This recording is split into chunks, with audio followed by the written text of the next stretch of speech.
what's that transition been like for you from Coach BJ now to Coach Inge? Uh, I would say the biggest thing is with Coach Inge, definitely just his terminology with how he explains things. Because his biggest thing for him is having backers that can play dual backers, similar to what Beasley would do when he would hop over and play the mic last year.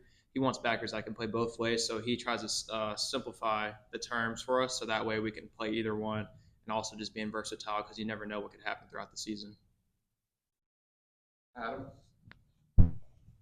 How different are those two linebacker positions? What's the most difficult thing about having to play both?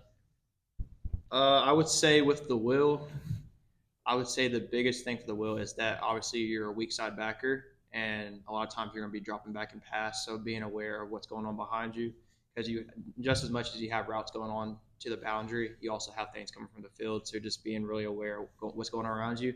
And the mic, you just have so much space out to the field. So just being pretty similar, being aware and just knowing your spacing, because just you could be 3 steps behind and that's a complete pass. So being able to really close that distance, but both are pretty similar and fun to learn. Go to Rick up front.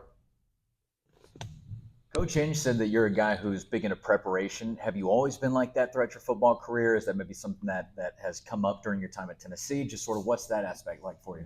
Yeah, I would say more towards college. Obviously, the IQ of the game and just what's going on is such a high speed, and there's so many different dynamics going on. Obviously, especially with our tempo offense and how fast they go. You roll in, fall camp, and you're like, oh my goodness, what's going on? Everything's just flying by. But definitely just coming in and watching film and just really like getting established. I would say like one guy, Edwin, he's been doing really well, just taking extra time to watch film, which helped him prepare. And it's pretty cool to watch like a guy developing where I was in his shoes, not too long ago, 2 years ago. And so, like I said, just really watching film and asking coaches, think about like learn how they think about and how they process it. Because obviously, you get the play call and it's all just a process you're going through, seeing the check, seeing formation, and then you're ready to snap and go. Patrick? It sounds like Keenan's new nickname is Uncle Grandpa. Oh, yeah. Who was that? Coach Inge came up with that, and what did y'all think of it? I mean, you guys probably had nicknames for him last year because he was the old guy on that. But what did you think of the new one? Yeah, so obviously Keenan is an older guy. We just call him like a vet.